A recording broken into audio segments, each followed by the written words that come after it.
আসসালামু আলাইকুম। আমি নোমান স্যার। আজকে আমরা আলোচনা করব ম্যাট্রিক্সের বেসিক আলোচনার দ্বিতীয় পর্ব নিয়ে। প্রথম পর্বে আমার হাতের বাম পাশের টপিকসগুলো নিয়ে আমরা বিস্তারিত জেনেছিলাম। আজকে আমরা এই চ্যাপ্টারের আরও কিছু গুরুত্বপূর্ণ টপিকস নিয়ে বিস্তারিত আলোচনা করব। তো প্রথমেই রয়েছে একক বা অভেদক ম্যাট্রিক্স। এখানে ম্যাট্রিক্স ব্যাপারটা কি বা ম্যাট্রিক্স কীভাবে হয়ে থাকে সেটা নিয়ে আমরা বিস্তারিত আমাদের প্রথম পর্বটির মধ্যে আলোচনা করেছিলাম। তারপরেও আমি যদি সংক্ষেপে একটু বলতে চাই, ম্যাট্রিক্স ব্যাপারটা হচ্ছে যে কোনো তথ্য বা সংখ্যাকে যখন আমরা সারি এবং কলাম বরাবর সাজাবো সেটাই হচ্ছে আমাদের ম্যাট্রিক্স। অর্থাৎ সংক্ষেপে বলতে গেলে ম্যাট্রিক্স হচ্ছে যে কোনো একটা সাজানো আকৃতি হচ্ছে ম্যাট্রিক্স। তো এখন এই অভেদক বা একক ম্যাট্রিক্সটা হতে গেলে আমাদের শর্ত কী হতে হবে? প্রথমত একক বা অভেদক ম্যাট্রিক্সকে আমরা হচ্ছে আই সাব এন দ্বারা প্রকাশ করব। এখানে এনের জায়গায় কি বসবে? আমার সারি এবং কলাম সংখ্যা কয়টি থাকবে সেই সংখ্যাটা হচ্ছে এনের জায়গায় বসবে। সাপোজ আমি যদি 2টি কলাম এবং 2টি সারি লিখি, তাহলে এখানে আমার এনের জায়গায় বসবে হচ্ছে 2, কারণ আমার এই যে 2টা সারি আর হচ্ছে এই যে 2টা কলাম, এই জন্য আই সাব 2।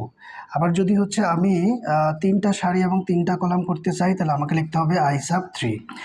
তো এখানে প্রথম কথা হচ্ছে বর্গ ম্যাট্রিক্স হতে হবে। আর আরেকটা বড় শর্ত হচ্ছে যে প্রধান কর্ণের যে ভুক্তিগুলো রয়েছে সেগুলো অবশ্যই 1 হবে এবং অন্যান্য ভুক্তিগুলো 0 থাকতে হবে, তাহলেই হচ্ছে সেটা অভেদক বা একক ম্যাট্রিক্স হবে।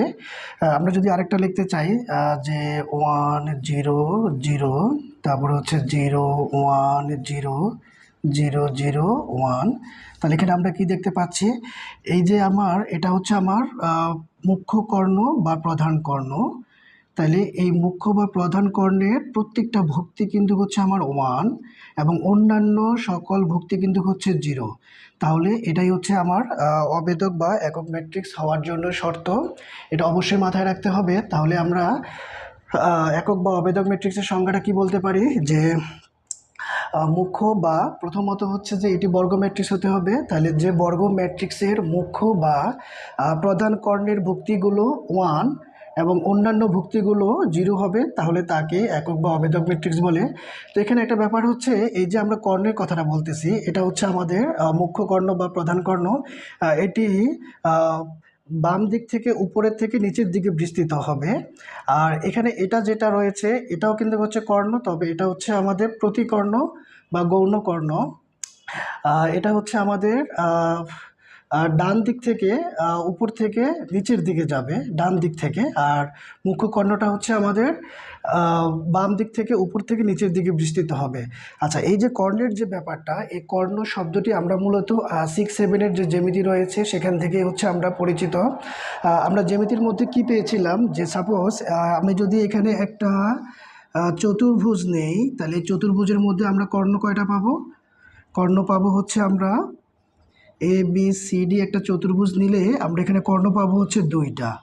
তাহলে এই ডি হচ্ছে আমার একটা কর্ণ, অপরদিকে বিসি হচ্ছে আমার একটা কর্ণ। তাহলে কর্ণের সংজ্ঞাটা আমরা জ্যামিতির ক্ষেত্রে কি বলতে পারি? যে দুইটি শীর্ষবিন্দুর দুইটি বিপরীত শীর্ষবিন্দুর সংযোজক রেখাকে কর্ণ বলে। অর্থাৎ এ হচ্ছে এখানে একটা শীর্ষবিন্দু, ডি হচ্ছে একটা শীর্ষবিন্দু, তাহলে দুইটি বিপরীত শীর্ষবিন্দুর সংযোজক রেখাকে কর্ণ বলে। অপরদিকে বি হচ্ছে এখানে একটা শীর্ষবিন্দু, আবার সি হচ্ছে একটা শীর্ষবিন্দু, তাহলে দুইটা বিপরীত শীর্ষবিন্দুর সংযোজক রেখাই হচ্ছে আমাদের কর্ণ।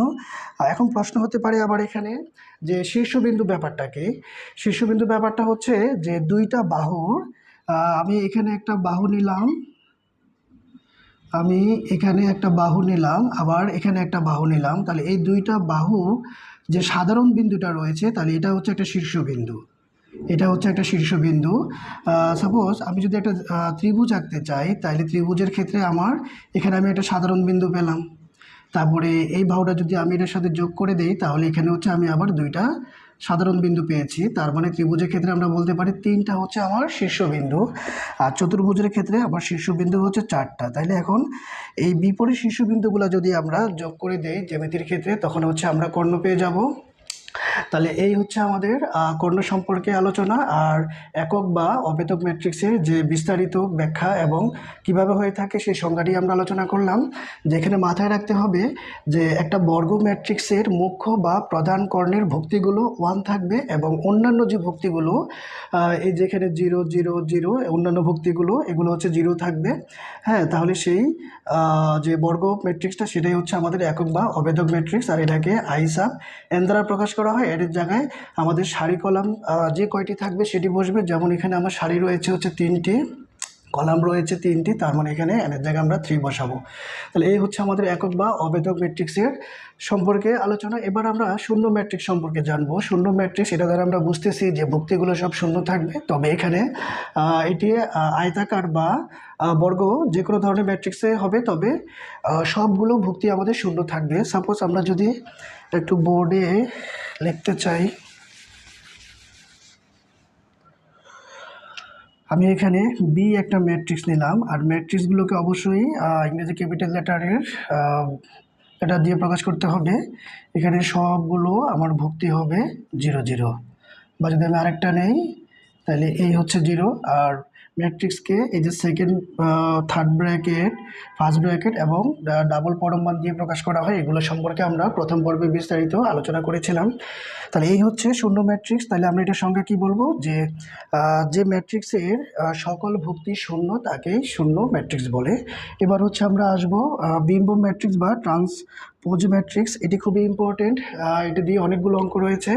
তো এই বিম্ব ম্যাট্রিক্স বা ট্রান্সপোজ ম্যাট্রিক্সের ব্যাপারটা হচ্ছে এখানে সারি এবং কলাম তারা স্থান বিনিময় করবে। সারিগুলো যাবে কলামের কাছে। হ্যাঁ, তাহলে এইভাবে বিনিময় করার পরেও বিনিময় করে যে আমরা নতুন ম্যাট্রিক্সটা পাবো সেটা হচ্ছে আমাদের বিম্ব ম্যাট্রিক্স। আমরা একটু উদাহরণের সাহায্যে দেখতে চাই।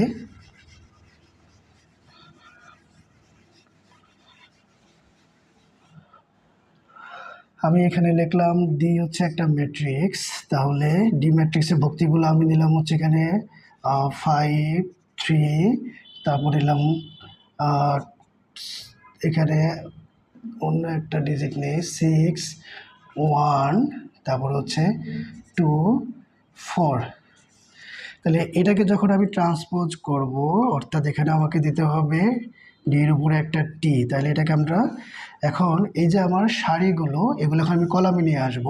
তাহলে কি হবে 5 6, তারপরে হচ্ছে 2। আবার এখানকার এই সারিটা আমার কলামে চলে আসবে। তাহলে 3 1, তারপর হচ্ছে 4। তাহলে এই যে আমি সারিগুলোকে এই যে কলামে নিয়ে এসেছি বা স্থানান্তরিত করেছি, এটাই হচ্ছে আমার বিম্ব ম্যাট্রিক্স বা ট্রান্সপোজ ম্যাট্রিক্স। আমরা যদি আরেকটা দেখতে চাই, আমি যদি এখানে বি একটা ম্যাট্রিক্স নেই, বি ম্যাট্রিক্সের উপাদানগুলো আমি নিলাম হচ্ছে যে 3 2, তারপর হচ্ছে 1 4 6, তারপরে হচ্ছে যে 2, তারপরে এখানে দিলাম হচ্ছে যে 1 7 5। তাহলে এটাকে যদি এখন আমরা ট্রান্সপোজ করতে যাই তাহলে আমাকে লিখতে হবে বি, উপরে একটা টি দিতে হবে। আমরা এটাকে ট্রান্সপোজ করব। এখানে জায়গাটা আসলে ছোট, এখানে হবে না। তাহলে আমরা উপরে এটাকে লিখতে চাই। আমরা এই বি ম্যাট্রিক্সটাকে যদি আমরা বিম্ব ম্যাট্রিক্স বা ট্রান্সপোজ ম্যাট্রিক্স করতে চাই তাহলে আমার এখানে যে এই যে সারিগুলো রয়েছে এগুলো আমি এখন কলামে নিয়ে আসবো 3 4 1। আবার দ্বিতীয় সারিতে আমার ভুক্তিগুলো হচ্ছে 2 6 7। তাহলে এগুলো আমার সারিতে চলে আসবে, এখন সরি কলামে চলে আসবে 2 6 7। আবার 3 নাম্বার যে আমার সারিটা 1 2 5, এটাকে আমি এখন এখানে কলামে নিয়ে আসবো 1 2 5। তাহলে এই যে আমি সারিগুলোকে কলামে নিয়ে আসলাম, এতে করে আমি যে নতুন একটা ম্যাট্রিক্স পেয়েছি সেটাই হচ্ছে আমার বিম্ব ম্যাট্রিক্স বা ট্রান্সপোজ ম্যাট্রিক্স। তাহলে এটি খুবই ইম্পর্টেন্ট, এটি মাথায় রাখতে হবে যে সারিগুলো সব কলামে চলে আসবে, যতগুলো সারি থাকবে ততগুলো কলামে চলে আসবে। তাহলে সারি যখন কলামে আসার পরে আমরা নতুন করে যে ম্যাট্রিক্সটা পাবো সেটাই হচ্ছে আমাদের বিম্ব ম্যাট্রিক্স বা ট্রান্সপোজ ম্যাট্রিক্স। এরপরে হচ্ছে প্রতিসম ম্যাট্রিক্স। এটির ক্ষেত্রে আবার একটা ভিন্নতা রয়েছে। প্রথমত এটা এটা শর্ত হচ্ছে অবশ্যই বর্গ ম্যাট্রিক্স থাকতে হবে, তবে আমরা এখানেও সারিগুলোকে কলামে নিয়ে আসবো ট্রান্সপোজ ম্যাট্রিক্সের মতো। তবে পরিবর্তনটা বা পার্থক্যটা হচ্ছে এখানে মানের কোনো পরিবর্তন হবে না। এখানে যেমন আমাদের এখানে কি ছিল, এই যে সারি ছিল আর হচ্ছে সারি ছিল 3টা। হ্যাঁ, এই যে সারি 3টা ছিল, এগুলো আমরা কলামে নিয়ে আসছি, এতে করে কিন্তু নতুন করে আমরা ম্যাট্রিক্স পেয়েছি। এখানে আছে 3 2 1, আর এখানে প্রথম কলাম হচ্ছে 3 4 1, তারপরে দ্বিতীয় কলাম হচ্ছে 2 6 7, আর এখানে দ্বিতীয় কলাম হচ্ছে 4 6 2। তাহলে অর্থাৎ এখানে সারি এবং কলামের সংখ্যাগুলো মিল নেই, অর্থাৎ সারিতে যে সংখ্যাগুলো রয়েছে এখানে কিন্তু সারিতে সেই সংখ্যাগুলো নেই, বা কলামে যে সংখ্যাগুলো রয়েছে নিচে কিন্তু সেই সংখ্যাগুলো কলামের মধ্যে নেই। কিন্তু প্রতিসম ম্যাট্রিক্সের ক্ষেত্রে কিন্তু কোনো পরিবর্তন হবে না। আমরা ট্রান্সপোজ করব, সারিকে কলামে নিয়ে আসব, কিন্তু মানের কোনো পরিবর্তন হবে না। তাহলে সেটাই হচ্ছে আমাদের প্রতিসম ম্যাট্রিক্স। তো তাহলে আমরা একটু বোর্ডের দিকে খেয়াল করি এটি কিভাবে করা যায়।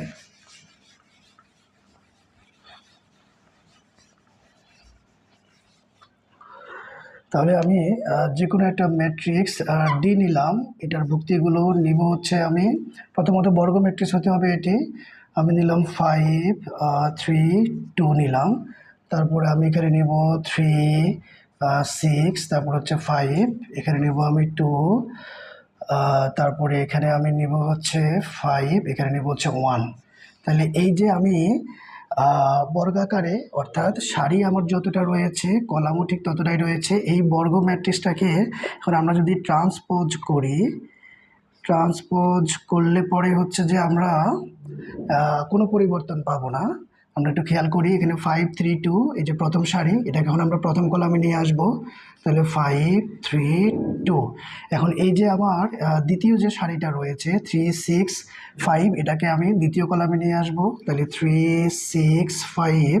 আবার সর্বশেষ যে আমার কলাম সারিটি রয়েছে 2 5 1, এটাকে আমরা তৃতীয় কলামে নিয়ে আসি 2 5 1। তাহলে এতে করে আমরা কি মানের কোনো পরিবর্তন পেয়েছি? আমরা একটু খেয়াল করি, আমার এখানে সারিতে যা ছিল 5 3 2, দ্বিতীয় সারিতে 3 6 5 এবং তৃতীয় সারিতে 2 5 1।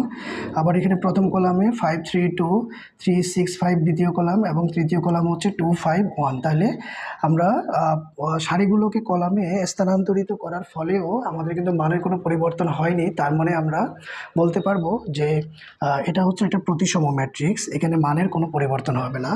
আমরা যদি আরেকটা খেয়াল করি, আমি এখানে লিখবো হচ্ছে যে আমি এই একটা ম্যাট্রিক্স নিলাম, এটা উপাদানগুলো নিব আমি হচ্ছে যে 7 5 -2, তারপরে এখানে আমি নিব হচ্ছে যে 6 1, সরি, এখানে নিব হচ্ছে আমি 5 1 4, তারপরে এখানে আমি নেব হচ্ছে -2, তারপরে 4, তারপর নিলাম 3। তাহলে এখন এটাকে যদি আমরা সারিগুলোকে কলামে নিয়ে যাই, তাহলে আমাদের কি দাঁড়ায় ব্যাপারটা? আমরা এখন এটাকে পরিবর্তন করে ফেলি। তাহলে ট্রান্সপোজ করার সময় আমরা কি করব, এই যে আমার প্রথম সারি, এটা আমার প্রথম কলাম হয়ে যাবে 7 5 -2। তারপর এই যে আমার দ্বিতীয় সারিটা আছে কি, যে 5 1 4। এরপর আমার তৃতীয় সারি কি আছে, -2, তারপরে 4, তারপর হচ্ছে 3। তাহলে এই যে আমি সারিগুলোকে কলামে নিলাম, সারিগুলোকে সব কলামে নিলাম, এতে করে কি আমার মানে কোনো পরিবর্তন হয়েছে? মানে কোনো পরিবর্তন হয় নাই। তাহলে আমরা বলতে পারবো এটা হচ্ছে একটা প্রতিসম ম্যাট্রিক্স। আর এটা করার জন্য যে বুদ্ধিটা খাটাইতে হবে সেটা হচ্ছে, এই যে প্রথম যে আমাদের কলামটা রয়েছে এটা আমরা ইচ্ছা মতো নিব। দ্বিতীয় কলামে গিয়ে আমার এই যে প্রথম কলামে যে 2 নম্বর ভুক্তিটা রয়েছে এটা অবশ্যই এখানে দিতে হবে। তারপরে এটা আমরা আর বাকি দুটো আমরা ইচ্ছা মতো নিব। আর তৃতীয় কলামে এসে এখানকার প্রথম কলামের 3 নম্বর যে ভুক্তিটা সেটা আমরা এখানে বসাবো। আর 2 নম্বর ভুক্তিটা হবে এই 2 নম্বর কলামের 3 নম্বর যে ভুক্তিটা রয়েছে সেটা বসাবো। আর 3 নম্বর ভুক্তিটা তৃতীয় কলামে 3 নম্বর ভুক্তিটা ইচ্ছা মতো নেব। তাহলে এইভাবে করে যদি আমরা ইচ্ছা মতো সংখ্যা বসিয়ে মিল রেখে করতে পারি, তাহলে আমাদের সারি কলাম পরিবর্তন করার পরেও আমাদের হচ্ছে যে মানে পরিবর্তন হবে না। আচ্ছা, এরপরে আমাদের সর্বশেষ রয়েছে ম্যাট্রিক্সের ট্রেস। ম্যাট্রিক্সের ট্রেস ব্যাপারটা এটিও পরীক্ষায় আসে। এটি হতে গেলেও বর্গ ম্যাট্রিক্স হতে হবে। তো বর্গ ম্যাট্রিক্সের যে মুখ্য কর্ণের ভুক্তিগুলো রয়েছে সেগুলোকে যদি আমরা যোগ করে দিই সবগুলো, তাহলে আমাদের ম্যাট্রিক্সের ট্রেস পাওয়া যাবে। আমরা একটু উদাহরণের মাধ্যমে খেয়াল করি। আমি প্রথমে একটা বর্গ ম্যাট্রিক্স নিব, যে 5 3 - 2, তারপরে 7 4, তারপর নিলাম হচ্ছে 2, এখানে নিলাম হচ্ছে 9 5 3। তাহলে এই যে আমি একটা বর্গ ম্যাট্রিক্স নিলাম, যেহেতু আমার এখানে সারি এবং হচ্ছে কলামগুলা সমান, তাহলে এই যে এটাকে যদি এখন আমরা ম্যাট্রিক্সে ট্রেস করি, তাহলে কি হবে যে ট্রেস ম্যাট্রিক্স অফ বি, তাহলে এখানে এই যে আমার মুখ্য কর্ণ রয়েছে এখানকার ভুক্তিগুলো জাস্ট আমরা যোগ করে দেব। কি আছে 5 + 4 + 3, তাহলে এগুলোকে যোগ করে আমরা ফলাফল কত পাবো, 4 5 9, 9 3 হচ্ছে 12। তাহলে এই যে আমাদের রেজাল্ট যোগফলটা 12 এসেছে, এটাই হচ্ছে আমাদের ম্যাট্রিক্সের ট্রেস। অর্থাৎ মুখ্য কর্ণ বরাবর যে কোনো বর্গ ম্যাট্রিক্সের মুখ্য কর্ণ বরাবর যে আমাদের ভুক্তিগুলো থাকবে সেগুলো আমরা যোগ করে দিব, তাহলে হচ্ছে আমরা ম্যাট্রিক্সের ট্রেস পাবো। এই হচ্ছে আমাদের ম্যাট্রিক্সের গুরুত্বপূর্ণ যে টপিকসগুলো রয়েছে, এগুলোর মাধ্যমেই আমাদের মূলত অনুশীলনের অঙ্কগুলো সলভ করতে হবে। তো ইনশাল্লাহ আমরা অনুশীলনের অঙ্কগুলো ধারাবাহিকভাবে করার চেষ্টা করব। তো সে পর্যন্ত তোমরা পাশেই থাকো।